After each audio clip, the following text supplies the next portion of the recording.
तो कल मैंने आपको एनवीडिया के सबसे बोल्ड मूव के बारे में बताया था। RTX स्पार्क सुपर चिप, एक ऐसा चिप जो सिर्फ आपके AI वर्कलोड पावर नहीं करना चाहता बल्कि पूरा पीसी ही रिप्लेस करना चाहता है, जैसा हम जानते हैं। और उस अनाउंसमेंट के कुछ ही घंटों बाद इंटेल का 4% शेयर गिर गया, AMD का 3% नीचे आ गया, क्वालकॉम सीधा 6% ही ढकेला गया नीचे।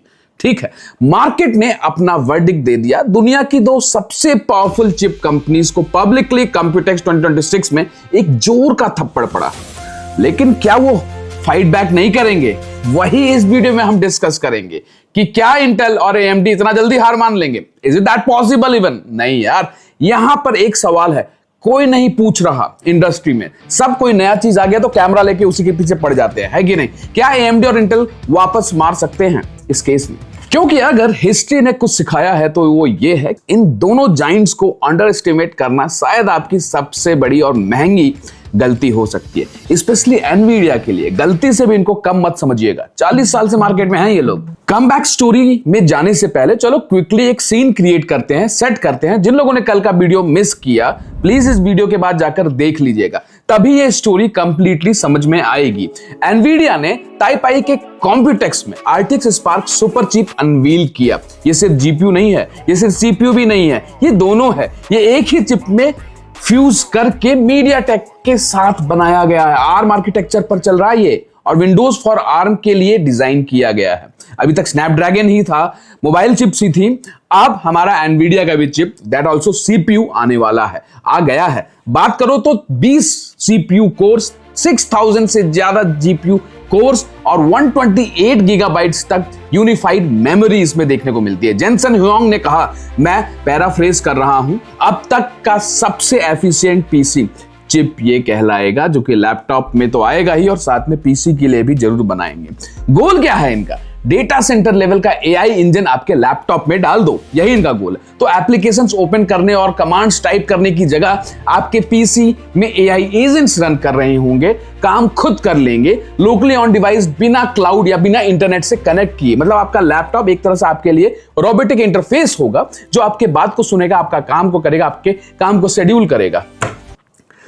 Del, HP, Lenovo, Microsoft Surface सब ने ऑनबोर्ड कर लिया है एनवीडिया RTX को और जल्दी मार्केट में आने वाला है। एंड गाइस, सब्सक्राइब कर लेना, बेल आइकन दबाना। मैं चाहता हूं कि सबसे पहले मैं खरीदूं इसको और आप लोगों के सामने इसका ट्रुथ ला पाऊं कि खरीदने लायक भी है कि नहीं। ये एनवीडिया का $200 बिलियन के पीसी चिप मार्केट में एंट्री है। ठीक है, जिस मार्केट पर इंटेल और AMD का डिकेड से राजा बने हुए थे, कोई उनको हिला तक नहीं सकता था, लेकिन अब एनवीडिया भी आ गया। ठीक है, तो हाँ, यही बड़ी बात है। अब सवाल यह है, क्या इंटेल और AMD ये सरवाइव कर सकते हैं? चलो इसको थोड़ा तोड़ मरोड़ कर देखते हैं। यहां एक चीज है जो ज्यादातर पैनिक हेडलाइंस कंप्लीटली मिस कर रही है। इंटेल और AMD के पास एक ऐसा वेपन है, इतना पावरफुल, इतना डीपली एम्बेडेड मॉडर्न कंप्यूटिंग में, कि एनवीडिया एक झपकी में उसे खत्म नहीं कर सकता। बिल्कुल, एनवीडिया को ये जानना जरूरी है। उसका नाम है x86। लगभग 50 सालों से पूरा Windows software ecosystem x86 architecture पर बना हुआ है। इंटेल का इंस्ट्रक्शन सेट जो बाद में AMD ने भी अडॉप्ट किया, हर एंटरप्राइज एप्लीकेशन, हर लेगेसी टूल, हर गेम, हर प्रोडक्टिविटी सॉफ्टवेयर, सब जगह x86 के लिए लिखा गया है। उसको दोबारा से लिखना कितना टफ जॉब होगा भाई। 50 साल की बात कर रहा हूं मैं, कोई साल 2 साल की बात नहीं चल रही है। RTX स्पार्क ARM पर चलता है, ठीक है, जो एक फंडामेंटली अलग आर्किटेक्चर है। करेक्ट, स्नैपड्रैगन ने भी अभी ट्राई किया था लैपटॉप में, अभी तक कॉम्पेटिबिलिटी इश्यूज चल रहे हैं, लोग खरीदने से डर रहे हैं। क्या एनवीडिया वो कर पाएगा? लेकिन देयर इज सम कैच, वो आगे बताऊंगा। अब ARM नई चीज भी नहीं है। एप्पल ने अपनी M सीरीज चिप्स में ये प्रूव कर दिखाया कि ARM एक्स्ट्रा ऑर्डिनरी हो सकता है, लेकिन एप्पल ने अपना पूरा सॉफ्टवेयर इकोसिस्टम सालों में ARM के अराउंड ही बिल्ड किया है। माइक्रोसॉफ्ट और एनवीडिया को ये बात पता है कि ये जो मैसिव मूव उन्होंने लिया है, ये अभी एक बड़ा कॉम्पैटिबिलिटी चैलेंज है उन लोगों के लिए, जिसको उनको लैपटॉप को मार्केट पे लाने के पहले सॉल्व आउट करना पड़ेगा। बिकॉज कुछ नहीं पता कहां कौन से सॉफ्टवेयर का किसको रिक्वायरमेंट है और कहां ये कॉम्पैटिबिलिटी इशू लोगों के लिए वर्कआउट ना करे। ऐसे सोचो, अगर आप एक बड़ी कंपनी हैं जिसके पास 2 डिकेड में बनाए हजारों प्रोप्राइटरी एप्लीकेशंस हैं, तो आप सिर्फ इसलिए ARM बेस्ड लैपटॉप पर स्विच नहीं करेंगे क्योंकि एनवीडिया बोल रहा है AI फास्टर है। इसलिए अपना पूरा इन्वेस्टमेंट आप एनवीडिया पर नहीं लगा दोगे। वो x86 लॉक इन इंटेल और AMD का ही किला है, और ये किला रात में नहीं टूटने वाला, ना गिरने वाला। और मेन मुद्दा प्राइसिंग, ये आप लोग पिछले वीडियो में भी मेरे से पूछ रहे थे। तो चलो ऐसी चीज के बारे में बात करते हैं जिससे वॉल स्ट्रीट की पैनिक रिएक्शन ने कंप्लीटली इग्नोर कर दिया।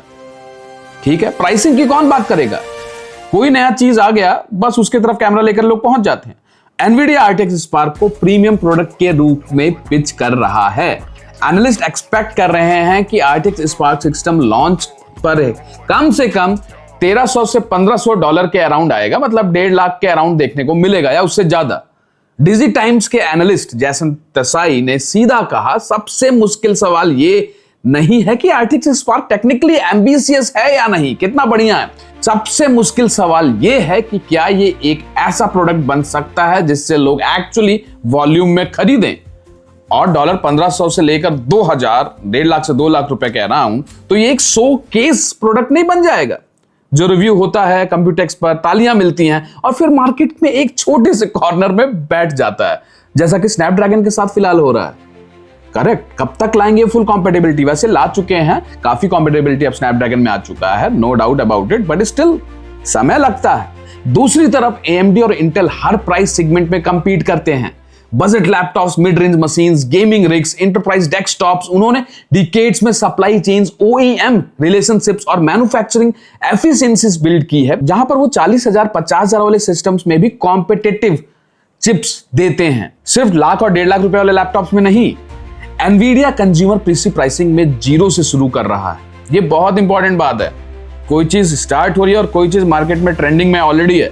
अब यहां चीज रियली इंटरेस्टिंग हो जाती है, क्योंकि AMD सिर्फ बैठ के नहीं देखने वाला, वो तमाशा नहीं देखने वाला। सिर्फ AMD अपने Ryzen AI सीरीज के थ्रू अपनी AI PC स्टोरी बिल्ड कर रहा है। डेडिकेटेड NPUs यानी न्यूरल प्रोसेसिंग यूनिट्स के साथ प्रोसेसर जो ऑन डिवाइस AI वर्कलोड्स के लिए डिजाइन किए गए हैं, ये ऑलरेडी लाखों लैपटॉप्स में है। अभी AMD का अप्रोच सर्जिकल है। एनवीडिया की तरह पूरी आर्किटेक्चर रिप्लेस करने की जगह वो AI एक्सीलरेशन को एक ऑलरेडी ट्रस्टेड x86 फाउंडेशन के ऊपर बोल्ड कर रहा है।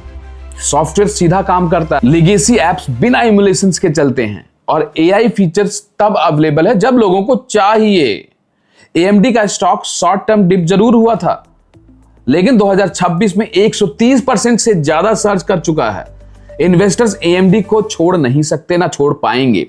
वो बेट लगा रहे हैं कि ये अडेप्ट कर सकता है, और AMD को अभी इतना आसानी से कोई भी मार्केट में, चाहे एनवीडिया क्यों ना आ जाए, इतना आसानी से टक्कर नहीं दे सकता। और AMD ने ये पहले भी किया है। याद है जब बोल रहे थे कि भैया इंटेल इन्हें क्रश कर देगा, AMD Ryzen लेकर वापस आया और परफॉर्मेंस क्राउन अपने पास कर लिया। ये पीछे से लड़ना जानता है एग्जैक्टली। और फिर इंटेल है वो कंपनी जिसे मैं काउंट नहीं कर सकता कितनी बार राइट ऑफ किया जा चुका है, बट स्टिल इंटेल का स्टॉक 2026 में ऑलमोस्ट डबल हो गया भाई। क्योंकि AI इंफ्रास्ट्रक्चर बूम को सिर्फ एनवीडिया GPUs की जरूरत नहीं है, उसे इंटेल CPUs, नेटवर्किंग चिप्स और फाउंड्री कैपेसिटी की भी चाहिए, जो साथ में चलेगा तभी सिस्टम बनेगा। लेकिन पीसी फ्रंट पर इंटेल क्वाइटली अपना मूव कर रहा है। उनके लूनर लेक प्रोसेसर्स हो गए, Panther Lake chips AI native PCs के लिए पर्पस बिल्ड है। डेडिकेटेड NPUs के साथ कॉम्पिटिटिव टॉप परफॉर्मेंस डिलीवर करते हैं, एक्सीलेंट बैटरी लाइफ दे रहे हैं आज की डेट में, और फुल x86 कॉम्पेटिबिलिटी के साथ। कोई भी कॉम्पेटिबिलिटी का इशू किसी भी एंगल में नहीं होना। इंटेल के पास कुछ ऐसा भी है जो एनवीडिया के पास नहीं है, OEMs के साथ डिकेड्स की deep manufacturing relationships. PC makers entails को जानते हैं, वो इंटेल पर ट्रस्ट करते हैं। उनके को मार्केटिंग डील्स, सप्लाई एग्रीमेंट्स और इंजीनियरिंग पार्टनरशिप्स है जो 30 साल पुरानी है, तो वो इंटेल को क्यों छोड़ देंगे एनवीडिया ने कुछ नया ले आया है तो। एनवीडिया यहां नया खिलाड़ी है, इंटेल वेटरन है भाई, और वेटरन्स जब मोटिवेटेड हो जाते हैं तो बहुत डेंजरस होते हैं। मानते हो कि नहीं बात? इंटेल और AMD शांति से नहीं बैठने वाले। ये वो सच है जो सारे शोर के बीच से निकलता है। एनवीडिया का RTX स्पार्क एक्चुअली एक CPU प्ले नहीं है, ये एक प्लेटफॉर्म प्ले है जो कि मार्केट को चेंज और डिस्टर्ब करने के लिए एक तरह से आया है। जेनसन हुआंग सिर्फ एक चिप नहीं बेच रहे हैं, वो कूड़ा बेच रहे हैं। वो टेंसर RT बेच रहे हैं, वो पूरा एनवीडिया का एआई सॉफ्टवेयर इकोसिस्टम बेच रहे हैं जो अब आपके लैपटॉप में अवेलेबल है। यही असली थ्रेट है, सिलिकॉन नहीं, सॉफ्टवेयर मोट जिसको कहते हैं हम लोग। और यहां AMD और इंटेल को सच्ची में मेहनत करनी पड़ेगी। AMD का radian open compute platform software stack dramatically improve हुआ है, लेकिन अभी भी एनवीडिया के डेवलपर इकोसिस्टम से पीछे है। इंटेल का ओपन API एम्बिशियस है, लेकिन स्केल पर अभी अनप्रूवन है। अगर AMD और इंटेल ये जंग जीतना चाहते हैं, और वो जीत सकते भी हैं, तो उन्हें एनवीडिया से सिर्फ चिप्स पर नहीं, सॉफ्टवेयर पर भी मैच करना होगा, डेवलपर टूल्स पर भी मैच करना होगा, एआई एप्लीकेशंस इकोसिस्टम्स पर करना पड़ेगा। डेवलपर्स के लिए अपने प्लेटफॉर्म्स पर बिल्ड करना होगा, एफर्टलेस बनाना पड़ेगा कि डेवलपर्स इजीली अपने प्लेटफॉर्म्स पर इसको यूज कर सके, डेवलप कर सके। सिलिकॉन बैटल तो सिर्फ एक ओपनिंग मूव है, सॉफ्टवेयर वॉर ही इस डिकेड को डिसाइड करेगा कि कौन जीतने वाला है। तो क्या AMD और इंटेल एनवीडिया के RTX स्पार्क से लड़ सकते हैं? हाँ, बिल्कुल हाँ, लेकिन वो काम करके नहीं जो पहले से हमेशा करते आ रहे हैं। उनको अपनी स्ट्रेटजी चेंज करनी पड़ेगी, सॉफ्टवेयर डेवलपर मार्केट में थोड़ा सा ज्यादा अपनी रुचि डालनी पड़ेगी एंड अपने आप को एनवीडिया से कॉम्पीट करना पड़ेगा।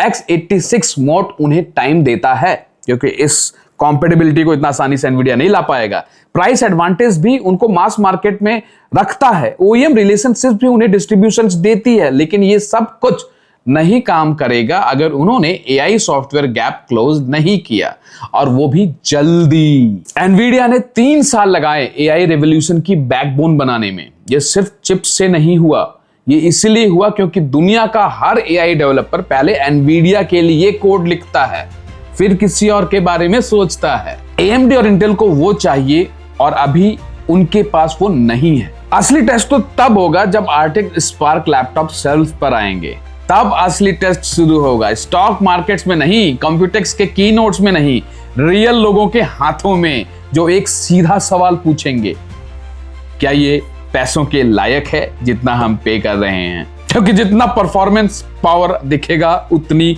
चैलेंजेस भी आती हैं। थर्मल्स हो गया, कूलिंग सिस्टम हो गया, ओवरऑल स्टेबिलिटी हो गया। करेक्ट, एक चीज थोड़ी ना है, सारी चीजें आएंगी, और उस सवाल का जवाब कंप्यूटिंग का अगला डिकेड डिसाइड करेगा जब हम इसको चेकआउट करेंगे। इसलिए मैं कह रहा हूं, सब्सक्राइब करें कि मैं इन मॉडल्स को खरीदूं और आप लोगों के सामने इसकी सच्चाई लेकर आ पाऊं। अगर ये वीडियो वैल्यूएबल लगी, लाइक करो, सब्सक्राइब करो, और कमेंट्स में बताओ क्या आपको लगता है AMD और इंटेल अपनी जमीन पकड़ कर रख सकते हैं, या एनवीडिया PC मार्केट के साथ वही करने वाला है जो उसने डेटा सेंटर्स के साथ किया। चलिए मिलते हैं नेक्स्ट अपकमिंग वीडियो में। एंड अगर इस तरह की वीडियोस पसंद है गाइस, तो कमेंट में बताइएगा जरूर।